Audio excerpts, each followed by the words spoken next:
Welcome back to Wild Wonders, the show where we explore the fascinating world of wildlife. Today, we're diving into the deep blue to learn about two of the ocean's most intriguing predators, sharks and orcas. Joining us is Dr. Emily Taylor, a marine biologist with over 20 years of experience studying these incredible creatures. Welcome, Dr. Taylor. Thank you for having me. I'm excited to talk about sharks and orcas. Let's start with the basics. What are the main differences between sharks and orcas? That's a great place to start. Sharks and orcas, also known as killer whales, are quite different in many ways. First off, sharks are fish, while orcas are mammals. This means sharks breathe through gills and are cold-blooded, relying on the water around them to regulate their body temperature. Orcas, on the other hand, have lungs and breathe air, just like we do, and they're warm-blooded, meaning they maintain a constant body temperature. Interesting. So, how does this difference affect their behavior and lifestyle? Because sharks are cold-blooded, they often live in specific temperature ranges in the ocean. They need the right conditions to survive. Orcas, being warm-blooded, can live in a variety of ocean environments, from the icy waters of the Arctic to the warmer tropical seas. This adaptability allows orcas to be found in more diverse habitats. What about their physical appearances? How can someone tell the difference between a shark and an orca if they see one in the wild? Sharks typically rely on ambush tactics.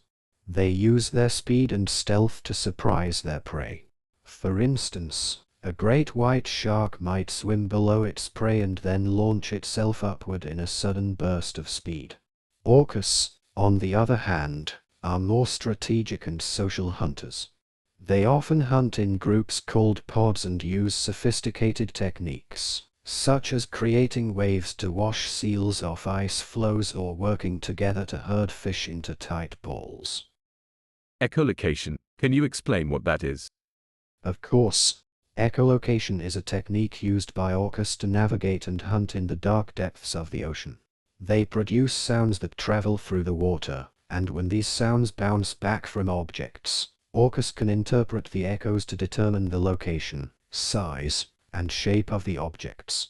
It's like having a built-in sonar system. Sharks, on the other hand, rely on their excellent sense of smell and the ability to detect electrical fields produced by other animals to locate their prey. That's fascinating. So, they have different ways of finding their food. What about their diets? Do they eat similar things? While both are apex predators, meaning they are at the top of the food chain, their diets can vary significantly. Sharks are mostly opportunistic feeders, meaning they'll eat almost anything they can catch. This includes fish, seals, squid, and even other sharks. Some species, like the great white shark, are known for their preference for larger prey, such as seals.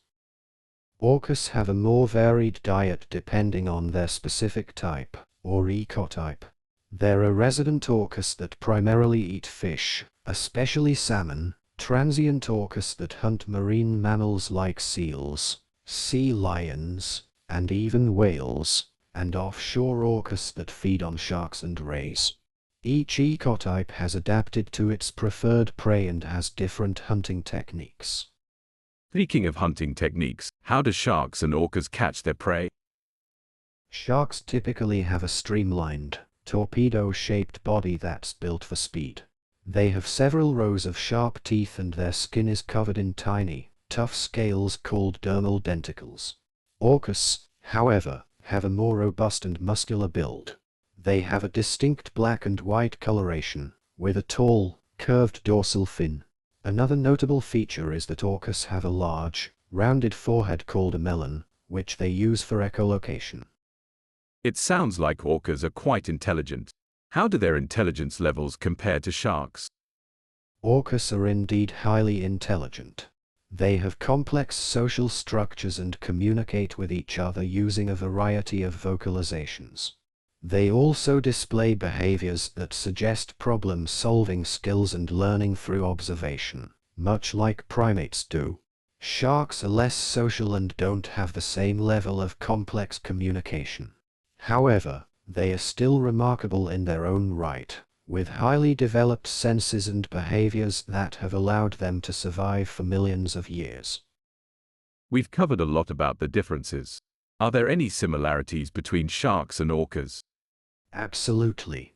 Despite their differences, both sharks and orcas play crucial roles in maintaining the balance of their ecosystems.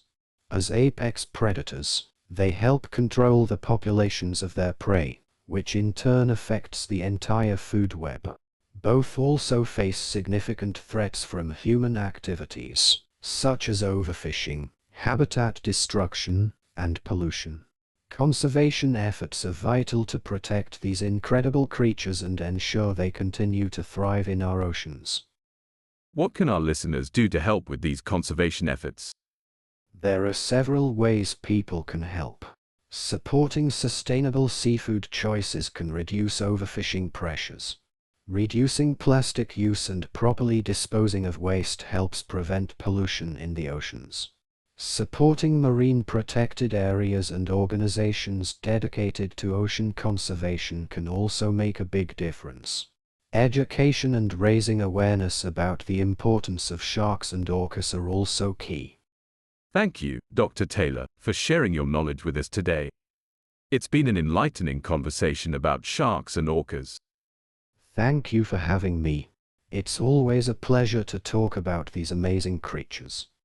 And thank you to our listeners for tuning into Wild Wonders. Until next time, keep exploring the wonders of the natural world.